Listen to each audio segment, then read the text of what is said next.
you seem to be saying, but you can say it in your own words, that there seemed to be a connection between you stopped making these payments and then your subsequent arrest shortly thereafterwards.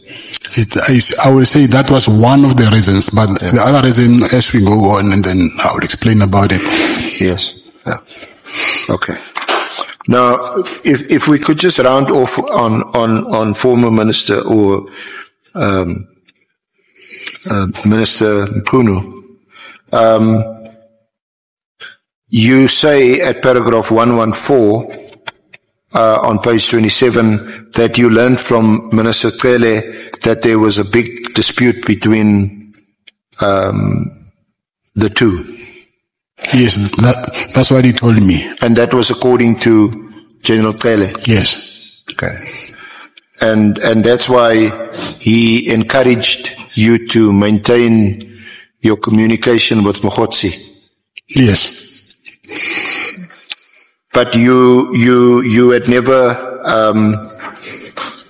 had you met Minister Mkhunu at all? I've never met him. And you don't know him at all? No, I don't know him. So you confirm, just so that we can get this out of the way, that you provided an affidavit, and you see that on page 29, paragraph 124 of your statement, paragraph 124. Yes, I see it. I confirm that I provided an affidavit stating I have never met Minister Mkhunu. This affidavit was prepared after Mkhunu's lawyers contacted my lawyer to ask whether I knew the minister. I stated I did not know Minister Mkhunu. They asked whether I was willing to depose to an affidavit to that effect. I said I was. This is how I came to depose to the affidavit that was provided to the minister. And you attached the affidavit at VM5. Yes, and that appears to be the same affidavit that the minister had presented to this committee when he gave evidence. So you confirm that? Yes, I confirm that. Okay. I need to go to the meeting with the general because that was arranged by scholars and drawing. All right. So if I could just, so let me just summarize quickly. You had this big contract that you were awarded of 350 million. You started experiencing problems, and then there were these raids on your house and then on your office. And following these raids, you get 2 calls that take you down 2 different paths. The one is from a guy called Brown Mkhwanazi, and the other one is from a guy called Mkhwanazi from KZN. Mkhwanazi appears to, well, or so he claims, that he was in the minister's office, and that's that path. And that's all about Mkhunu and January the 8th and all that. And also extracting, or rather extorting, money out of you. And I think you mentioned a figure of around about 200,000. Maybe not in one payment, but in different payments. Then the other one is Mkhwanazi that leads you to General Cele. Yes. That's the, so is that a fair summary of where we are now? Is that your troubles, your woes, lead you down these 2 different paths, and both of them cause you to spend money? Yes, I agree. Now, can we go to page 30 and then, are you there at paragraph 126?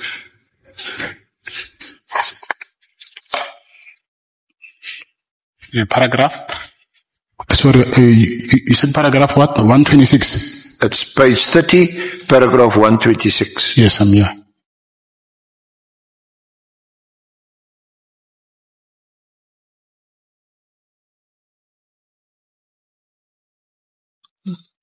Now, that is where you record that you met Lieutenant General Mkhwanazi at the Pearls at Umhlanga on 15 April 2025. What's the Pearls? Is that an hotel or a apartment? What the Pearls is an apartment building, yeah. Yeah, it's apartment. An apartment building. Yes. And you say that Minister Cele had arranged for you to meet him. Yes. And you say this was the result of my interaction with Minister Cele regarding issues with my SEPS contract. Yes. So this again takes us back to this contract issue. Yes. And you then say Minister Cele advised you that he knew Lieutenant, the spelling, is it Nkhoa? Nkhua. Nkhoa, yes. Nkhoa, yes. Okay, excuse my pronunciation. And then you say, but the person who was very close to her was Lieutenant General Mkhwanazi. And then you say, before we proceeded to the meeting, I contacted General Sinona, who is the head of the Hawks at KZN, as you were not comfortable to meet General Mkhwanazi alone. Yes. So can you just elaborate on this, and did you meet, and what was the purpose of the meeting, and what happened at the meeting? Okay, I'll go back a little bit so that we can understand how did I get to end up meeting Mr. Mkhwanazi. When I was with Mr. Cele, and then because he kept on asking me for money, and then I told him that, listen, SAPS is not paying me in time, and then also I don't even get enough purchase orders, so I'm not making a lot of money, though the contract is there, but I'm not making that money that you guys assume that I'm making. And then I told him that the person who's in charge of this contract, I think I'll say the custodian of this contract, is Lieutenant General Nkhoa. And then he said, yes, I know about your problem, but I think the best person that you need to talk to is General Mkhwanazi, because he's more closer than General Nkhoa than I am. So that's when then he arranged that meeting.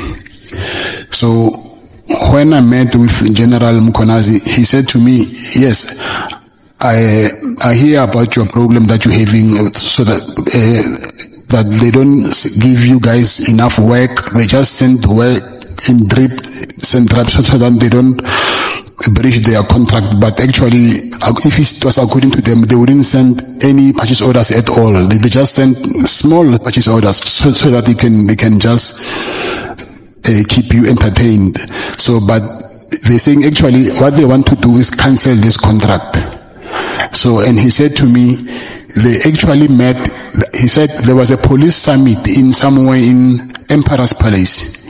And he's saying, during that summit, after the summit, I think, he said to me, General Nkhoa asked National Commissioner Fani Masemola that when are they actually cancelling my contract? And Fani Masemola said that this is what I heard from General Mkhwanazi. Fani Masemola said that, listen, I spoke with the minister. Remember last year, December, he gave a directive that we must cancel this contract. But now I asked him that I cannot continue. And then it looks like he is backing down now. So, National Commissioner Masemola, according to Mkhwanazi, he said, I suspect that this Mkhunu is working with Sibia now, and then he no longer want to cancel the contract, because I suspect that they will send this guy, meaning me, to come and kill me, and then they must put General Sibia as the National Commissioner. And Mkhwanazi said to me that, I said to National Commissioner that, Commissioner, if you think that your life is in danger, just say the word. I will take care of this cat. Then I asked him, what did you mean when you say that he must just say a word and then you will take care of me? And he told me that there is only one way that I can take care of you permanently. But he didn't say it like kill you, but he just said to me that there is only one way that I can take care of you permanently. And I said, but what was the reason for that? Because he told me that they suspect that why will suddenly the minister decide not to cancel the contract anymore? But before that, he was the one actually who said we must cancel this contract. So he said to me, he told Fadima Samola that he will call the commander of special force and then they must give him a armored car from now on, because his life is in danger. And he was saying all these things to show me that General Mkhwanazi was pushing for this contract to be cancelled. And then he said to me, Faira, that she's doing this because she was working with the previous service provider, and then they were giving her a lot of money.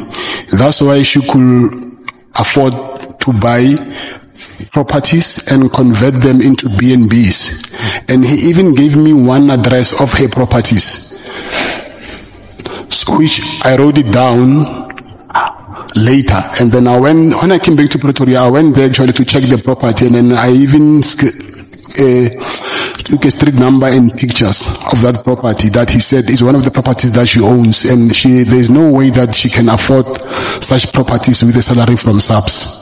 So now, if you want her to come and work with you, are you going to offer her the same incentives that Metropolitan was offering her?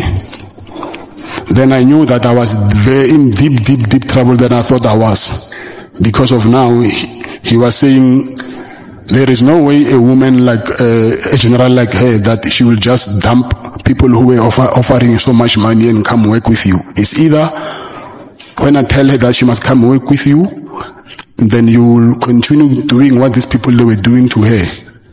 And then, but he said, there's conditions though. I also want you to do something for me. And I asked him, what is it? He said, there is a case opened against him from in IPIT. So he said there's a guy that they tortured, and the guy that they tortured opened a case against them, and then I must convince, because the guy stays, I also have a house in Midstream. So he said, because you stay in Midstream, I'll tell you the name of the guy and check if you know the guy. And I said, tell me, and then our Midstream is not that big. Maybe I might know the guy. And he told me the name of the guy, and I told him, actually, this guy, his son goes to the same school as my son. So, but what I will do is, I will ask my wife to ask his wife if he can facilitate a meeting for me to meet the guy, so that I can convince him. And he said, I must tell the guy that, listen, he must drop the charges against him, and also he must add that the people who actually compelled him to lay charges against him is Minister Mkhunu and General Sibiya. However, I couldn't get the guy and convince him to do what he wanted to do. And I thought maybe that was one of the reasons also that maybe I got arrested, because I didn't deliver what I promised him. So that was the purpose of my meeting with him there in the Pels.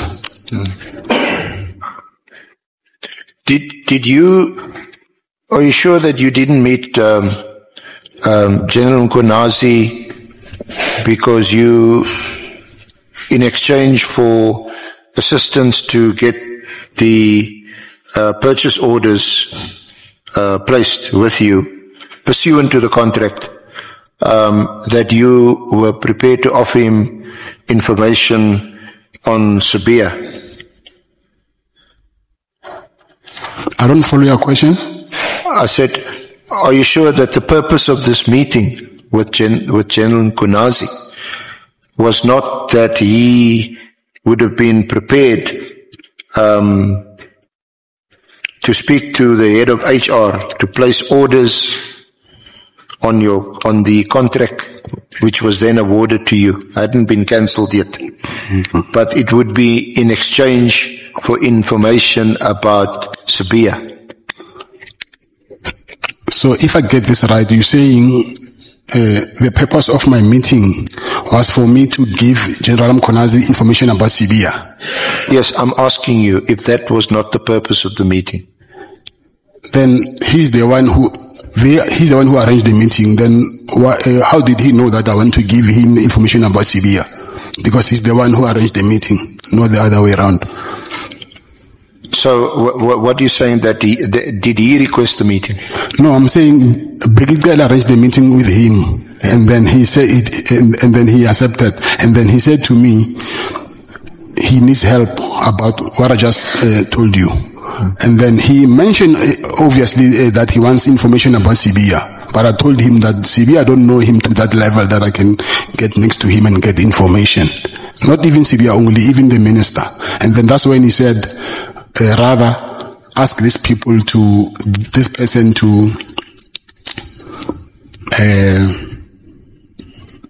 withdraw the charges against me, and then tell him that he must say he was forced to open the charges against him because Minister Mkhunu and Sibia asked him to open charges against him. So, even though it is the case that you discussed at that meeting with Mkhwanazi, you did discuss the contract, because he also then mentioned Kua and pointed out that she was also in the pocket of, I think you mentioned Metropolitan, and that she's got these properties, and obviously if you do a kind of a lifestyle audit check, then where does she get the money from? And but he didn't offer to help you. You say that he said she was the quote unquote stumbling block for your contract. So did that also in fact happen at the meeting? Yes. But you say that, and according to your statement, that the true reason was actually in relation to this chap, Nangi,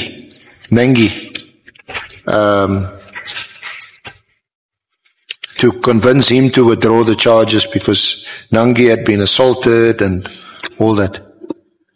Yes. Was that the true purpose of the meeting, according to you? To drop the charges, yeah. Yes, and also about Nkowa to not stop my contract from to operate. Do you know, or did you know General Sonona, the head of the Hawks, KZN? Yes, I know him very well. Very well? Yes. So for how long you know him? I'll say maybe 7 years. Or 6 or 7 years. 6 or 7 years. Oh, 6 or 7 years. I'm not sure. Yeah, I'm taking a wild guess. And what have you got, some kind of a relationship that you know him for 6, 7 years? A relationship? Yeah. Yes, I do have a relationship with him. What's the nature of that relationship? He's like a big brother to me.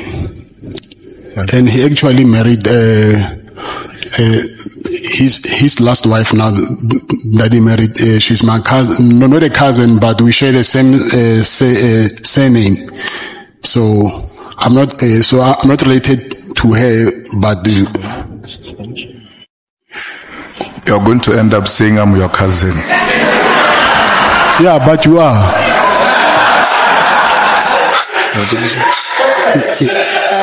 His wife, surname is Matlala as well. So she said,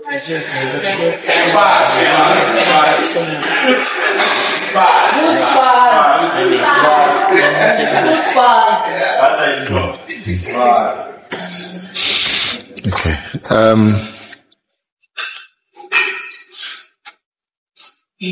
Would that have been the and you say that did you offer to speak to Nangi because your kids are at the same school? Yes, I did. And what was the outcome of that discussion? He told me that it was not only him alone who were tortured. It was him and his brother-in-law and some other guy. I don't know the name. And he said, as a result, his brother couldn't speak anymore. He lost his voice. So he don't think that these people will ever agree to drop charges against General Mkhwanazi. Yeah, you mentioned at paragraph 134, 133 on page 32, where you say, I met up with Mr. Nangi as instructed by Lieutenant General Mkhwanazi, and he tried to convince him, and you tried to convince him to withdraw the charges. Nangi advised that he was not alone in the matter, and that his brother-in-law can't even speak as a result of the torture. Yes, that's true. He advised that he was not willing to withdraw the matter, and I believe he has even sued Lieutenant General Mkhwanazi for 10 million rand. Yes, that's true. Is that just what you heard? You didn't see any papers, any summons? I checked after he said that it is. I think if you can check on Google also, you can see it. But I just saw it after when he told me. And then you say you did communicate Nangi's reluctance to Lieutenant General Mkhwanazi via General Sonona. Can you repeat that, please? You say in the draft statement, I communicated Nangi's reluctance to Lieutenant General Mkhwanazi via yes. General Sonona. Yes, yes. How did you do that? I called him. You called Sonona? Yes. To tell Mkhwanazi yes. that you've spoken to Nangi? Yes. And he's not prepared to withdraw? Yes. Okay. And again, as a result of that, you say you suspect that this was one of the reasons why you were later arrested and charged? Yes. Then you go on to say that I was already under immense pressure from my contract issues and police harassment. I did start giving Brown Mkhotsi money because Minister Cele advised me to keep on entertaining him. And this also added to my financial strain. However, you reached a point where you just decided, no, this thing will end anyway. I couldn't keep giving these people money. Then you say you eventually stopped taking calls and giving money to Minister Cele and others involved. This decision came on a Friday. The very next week, on a Wednesday, you were arrested and charged with the attempted murder of your ex-girlfriend. I believe my arrest was a direct consequence of my decision to stop cooperating with their demands for money and my refusal to continue what I saw as their extortionate schemes. Yes, I agree. Do you want to add anything to that? What page are you on? Sorry? What page are you on now? That was on page 32, and I was reading you from paragraph 135, 136. Okay, it's fine. Do you want to, do you confirm that, or do you want to add anything further? Yes, I'll confirm, but I'll add later when I'm with my legal team. I confirm what is here, but I'm saying when I'm with them, then we'll see what to add. Because some of the things, they just pop up when I start speaking about them.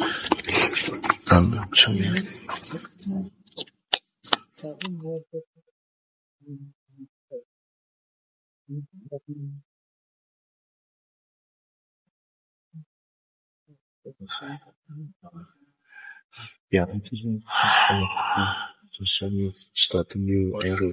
Yeah.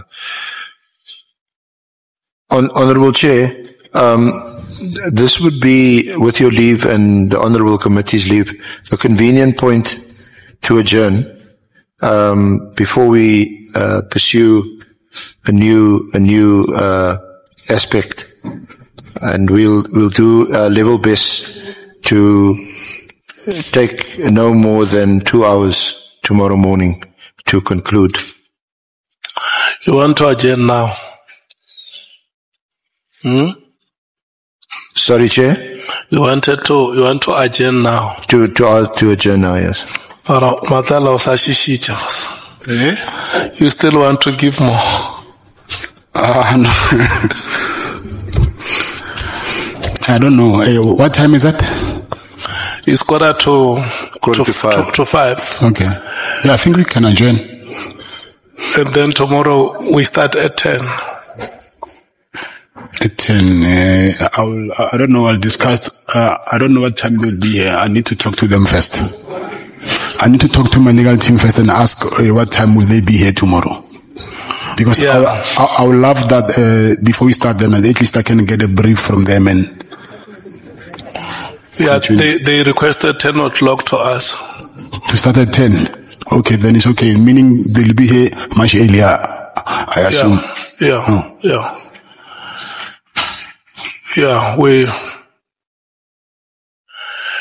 can I check? We are going to adjourn. Are the members who may want to ask anything, but we must do all this before 5.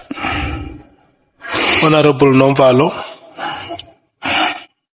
and Honorable Skosana.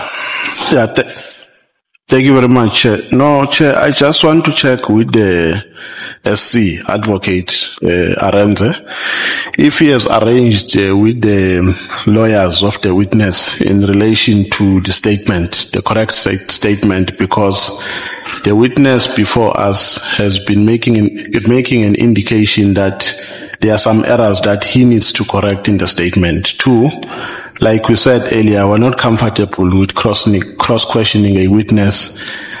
Cross-questioning a witness based on a statement which he says has errors, because we turned away Kabinde here because he considered to the fact that the statement he had errors was dumbsacked. So we want to get confirmation so that Chair, and want to persuade attorneys of the witness to quickly finish and send the statement at least tonight, so that when we prepare relying on a correct statement, not on this statement. So I don't know if he has made that arrangement, the senior counsel. If he has not, then we persuade him to do so. Yeah. And I think it's the understanding of it must also be the understanding of members that the draft statement that has been prepared, as we were going through it, the witness has confirmed most of the contents, and where corrections have to be made were made. So now we are left with about less than 10 pages of the statement. So what you are suggesting, it should be easier for them to finish that part, because most part of the statement has been presented. Where the witness wanted to add more information, it was added. Where corrections have to be made, those corrections were made. And if there is any other thing that they may additional, it can still be said tomorrow in the earlier part of the morning. Honorable Skosan. Thank you, Chair. I just wanted to, through you, Chair, to ask the witness as well. Hence the issue that some of the things are being corrected. Are you comfortable, Mkhwanazi, with the submission which your lawyers have drafted for you? Yes, I'm comfortable. So there's no ambiguity. I mean, they didn't draft this for me. Yes. Remember, I said we had a consultation with the evidence leaders and with them as well. So this is the draft that we had received from the evidence leaders, but I got it from my attorneys. So some of the things here, like I said, needs to be corrected, but it's not like it's completely wrong. It's just small things which I think by today they will be corrected. Thank you so much if that's the case. Thank you. SC? Chair, I've just been in a WhatsApp exchange with Mr. Forbey, Mr. Matlala's attorney, and we will continue to engage throughout the evening to get the statement finalized. In fact, I was just conferring with Ms. Zigelala that the two errors, so-called, that were pointed out by Mr. Malala were actually inserted by them overnight. And obviously there could have been a miscommunication between him and Mr. Forbey, and one can understand that given his circumstances, and they must correct it overnight. And I've urged Mr. Forbey to get the statement finalized and to have it signed and commissioned before we start tomorrow at 10. Okay. Thank you, Chair. Mkhwanazi, are you satisfied with today's proceedings? No, I'm satisfied. And the corrections that you have made, you are also satisfied with them? Yes, I'm satisfied. And you also understand that we give you an opportunity that tomorrow, if you may want to make further corrections, that is allowed. Okay, thank you. Okay. So that is it, honorable members. A larger part of the statement has been presented. Corrections have been made. The remaining part, the witness accepts that if there are corrections that will have to be made, they would be made. So you have the statement, honorable members. We will allow the legal team together with the witness and his team to finalize all the details.